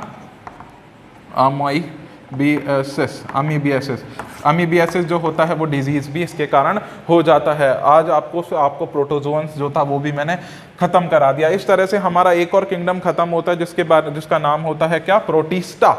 क्या नाम होगा, प्रोटिस्टा। इसको नोट करते हुए आगे चलेंगे अपन।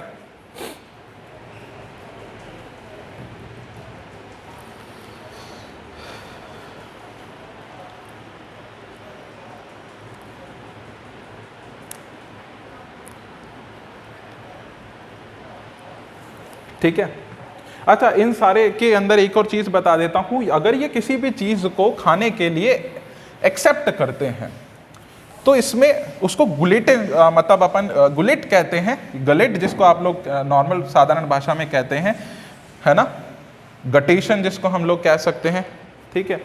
क्या था यहाँ पे, चौक कौन सा था, क्राइसोफाइटा,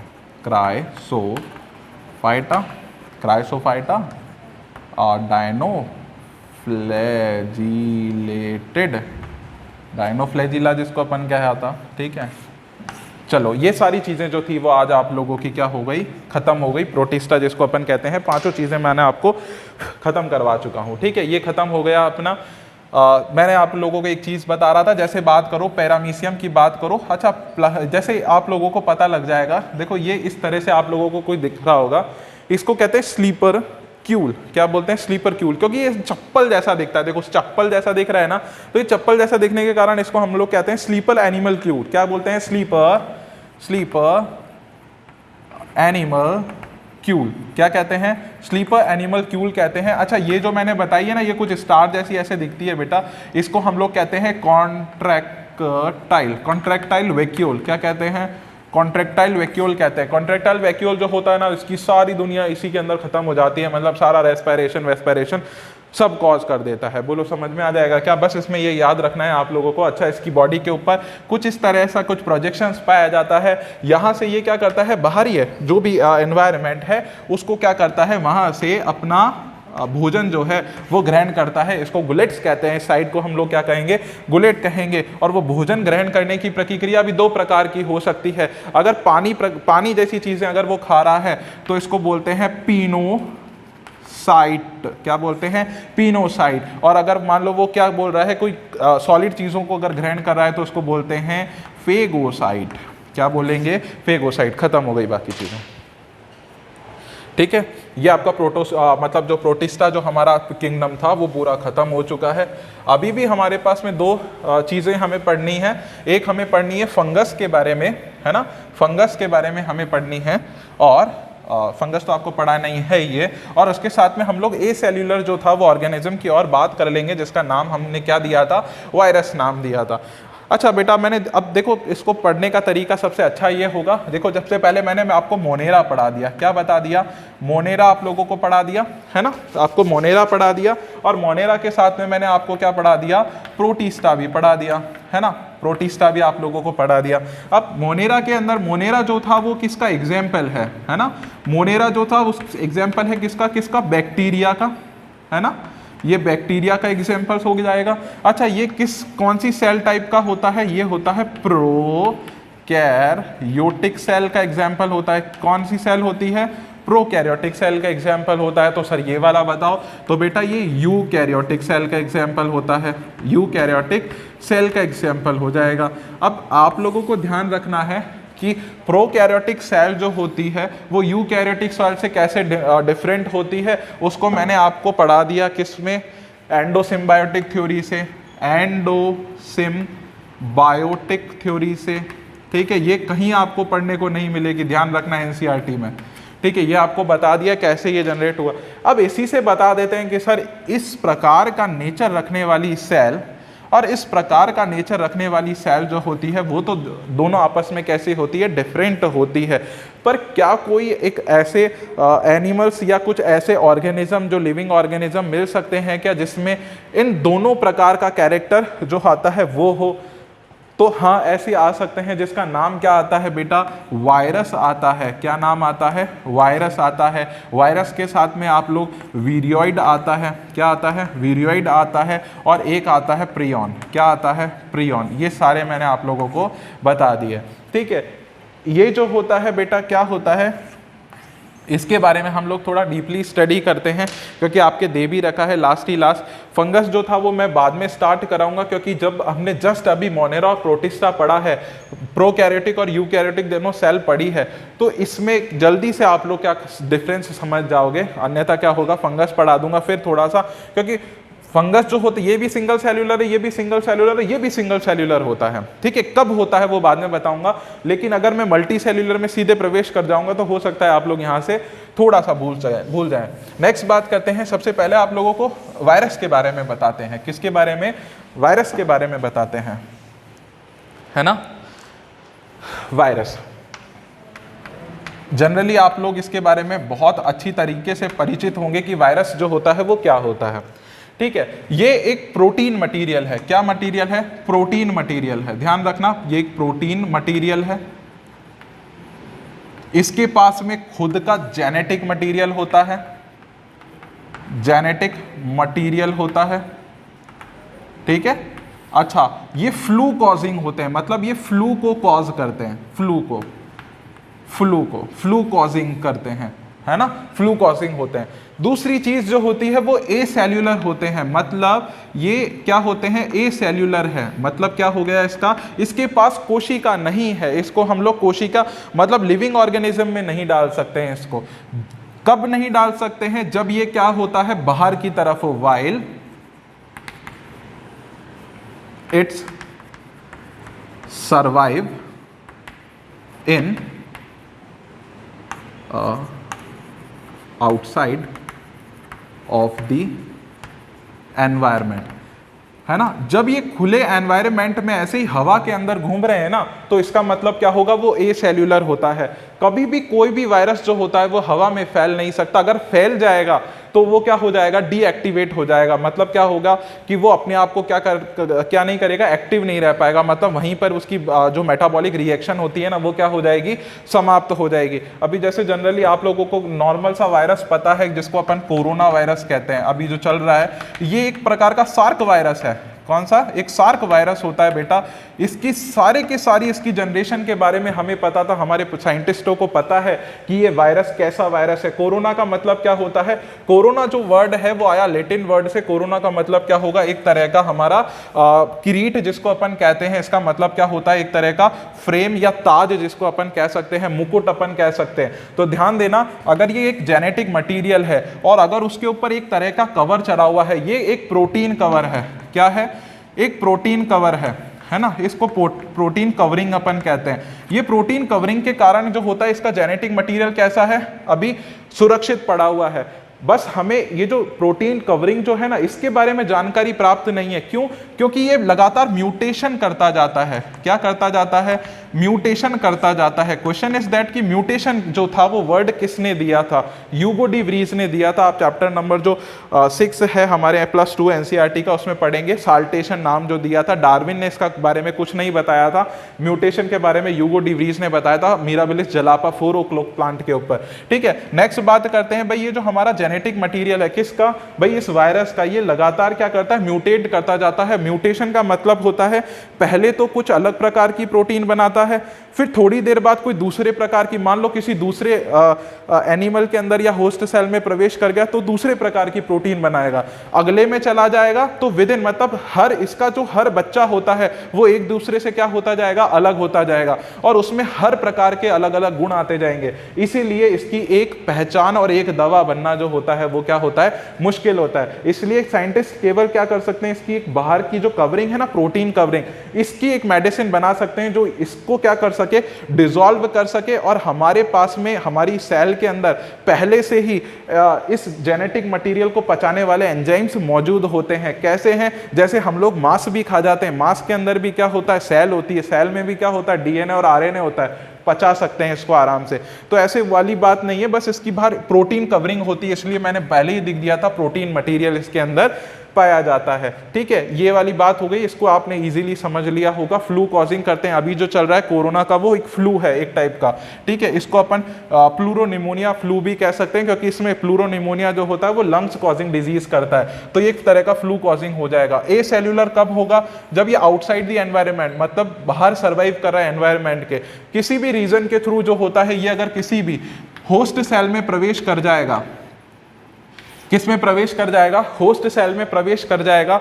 होस्ट सेल में जैसे ही प्रवेश करेगा तो वहां के ये मशीनरी को यूज करेगा। किसकी मशीनरीज को यूज करेगा? होस्ट सेल की मशीनरीज को यूज करेगा। और जैसे ही आप लोगों को पता है, जिसको भी अगर खुली चुनौती मिल जाती है तो उसका पहला काम होता है ग्रोथ करना। ग्रोथ कैसे करेगा? खुली चुनौती क्या आई? रिप्रोडक्शन।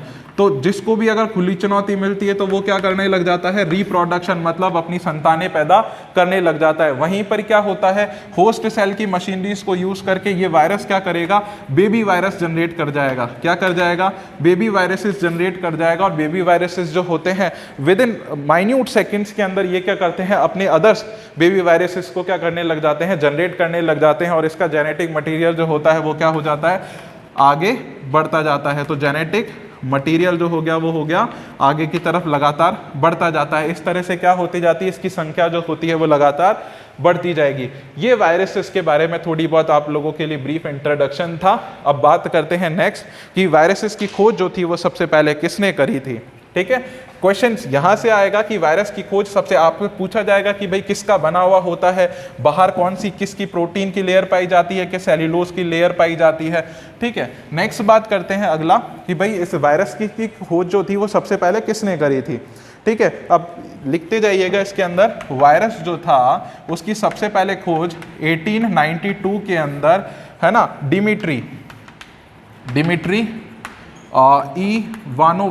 इवानोवस्की नाम के साइंटिस्ट ने करी थी। ठीक है, अच्छा किस में करी थी? उसने एक टोबैको का पौधा देखा था। क्या देखा था? टोबैको का पौधा देखा था। उस टोबैको के अंदर उसकी लीफ के ऊपर बहुत सारे मोज़ेक बन रहे थे, है ना। तो उसने क्या करा? उसकी खोज करी कि भाई ये मोज़ेक कैसे बन रहे हैं। तो उसने बता दिया कि भाई कोई ना कोई ऐसा सब्सटेंस मौजूद है वो जो क्या कर रहा है, उस टोबैको के प्लांट के अंदर मोज़ेक, मतलब उसकी लीफ में मोज़ेक बना रहा है। मोज़ेक जो होते हैं वो छोटे छोटे कटाव होते हैं जो पत्तियों पे पड़ने लग जाते हैं, गहरे भूरे रंग के दिखते हैं। नेक्स्ट बात करते हैं, फिर उसने क्या करा? अलग से क्या कर लिया? एक नाम रख दिया जिसको बोलते हैं टोबैको मोज़ेक वायरस। तो आपसे क्वेश्चन पूछा जाएगा टोबैको मोज़ेक वायरस की खोज किसने करी थी? तो डिमिट्री इवानोवस्की ने 1892 में करी थी। बोलो, समझ में आ जाएगा। इससे और पूछा गया कि भाई साहब और बताओ इसके बारे में, तो इसकी सीमा से बाहर था। फिर बात करते हैं 1898 के अंदर एक साइंटिस्ट और आया जिसका नाम था M.W. बेजरनिक। क्या नाम आया? MW बेजर्निक आया, उसने बोला कि ये TMV मतलब ये टोबैको में मोज़ेक कॉज कर रहा है क्या, ठीक है। उसने उस टोबैको की पत्तियों को पीस पुसा के और उसके बाद में क्या निकाला, एक फ्लूइड बाहर निकाला, क्या निकाला, एक फ्लूइड निकाला, और उस फ्लूइड को क्या करा, किसी एक नॉर्मल प्लांट के अंदर, है ना, किसी एक नॉर्मल टोबैको प्लांट में डाला, नॉर्मल टोबैको प्लांट के अंदर डाला। जैसे ये नॉर्मल टोबैको प्लांट में डल जाएगा ना, उसमें भी क्या हो गया, TMV कॉज हो गया। मतलब क्या हो गया, टोबैको मोज़ेक वायरस जो था उससे क्या हो गया, मोज़ेक बन गए। मतलब अब ये क्या हो गया, मोज़ेक प्लांट बन गया। इसका मतलब उसने बोला कि इस फ्लूइड के अंदर ही कुछ ऐसी चीज मौजूद है जो क्या कर सकती है, मोज़ेक बनाने का कारण बन सकती है। उसने इसको क्या बोला, इस फ्लूइड का नाम लगाया कंटेजियम वाइवम फ्लूइडियम। क्या नाम दिया, कंटेजियम वाइवम फ्लूइडियम। ये उसकी लैंग्वेज थी इसलिए उसने यूज करी है। बाकी इसको नॉर्मल भाषा में लिखते हैं इन्फेक्शनस फ्लूइड। क्या बोलते हैं, इन्फेक्शनस फ्लूइड कहते हैं। बोलो समझ में आ जाएगा क्या, इससे पूछा गया भाई साहब और बताओ इसके बारे में, कुछ पता नहीं। फिर नेक्स्ट बात करते हैं 1935 की बात करते हैं, है ना, बहुत इंपॉर्टेंट समय है। 1935 के अंदर राइबोसोम की भी खोज हुई थी। 1935 की बात करते हैं, यहाँ पर बात करी थी MW बेजर्निक की। अब आएगा साइंटिस्ट WM, है ना, ये याद रखना बेटा, इसी में ही आप लोगों को एग्जामिनर चकाता है। WM किसके साथ में आता है, स्टेनले के साथ में आता है। किसके साथ में आता है, स्टेनले के साथ में आता है। सन पूछा जाएगा 1935, मोस्ट इंपॉर्टेंट समय है। राइबोसोम की खोज करी गई थी, प्रोटीन के बारे में बताया गया था। प्रोटीन का जो मशीनरीज होती है या प्रोटीन सिंथेसाइज जो हब होती है वो मतलब क्या होती है, राइबोसोम होती है, उसके बारे में बताया गया था। पैलेडे ने बताया था। WM स्टेनले जो था उसने क्या करा था, वो जो फ्लूइड जो बेजर्निक ने तैयार करा था उसके क्रिस्टल तैयार कर लिए। क्या तैयार कर लिए, क्रिस्टल्स तैयार कर लिए थे। अब इसके जो क्रिस्टल तैयार करने के बाद में इसको इसने क्या करा, बैक्टीरिया या बैक्टीरियल फिल्ट्रेशन, क्या, बैक्टीरिया फिल्ट्रेशन पेपर में से इसको निकाला और उसने बताया कि ये तो बैक्टीरिया से भी छोटा होता है, इसीलिए उसका नाम जो था इसने क्या रख दिया, वायरस रख दिया, और बता दिया कि ये जो होता है वो एक वायरस होता है जिसके कारण जो होता है टोबैको के अंदर मोज़ेक जो होता है वो बनने लग जाता है, मोज़ेक प्लांट जो होगा वो बन जाएगा। इस तरह से क्या हो जाता है कि एक पूरा वायरस जो होता है उससे रिलेटेड सारे के सारे जो क्वेश्चंस बन सकते थे और जो चीज़ें जो आपको बताई जा सकती थी वो सारी इसमें कंप्लीट हो चुकी है। तो इस तरह से क्या हो गया, हमारा पूरा वायरस जो था वो कंप्लीट हो चुका है। मतलब हमने इंटर रिलेट कर लिया है प्रोकैरियोटिक सेल और यूकैरियोटिक सेल को, ठीक है, कि किस तरह से प्रोकैरियोटिक सेल जो होती है वो यूकैरियोट से अलग होती है। साथ में वायरस जो होता है उसका एसेल्यूलर नेचर जो होता है वो किस कारण से होता है। तो इस तरह से हमारा जो हो गया वो कंप्लीट हो चुका है वायरस। साथ में प्रोटिस्टा के बारे में हमने पढ़ लिया और साथ में हमने मोनेरा किंगडम के बारे में पढ़ लिया है। नेक्स्ट हमारा बचता है फंगल।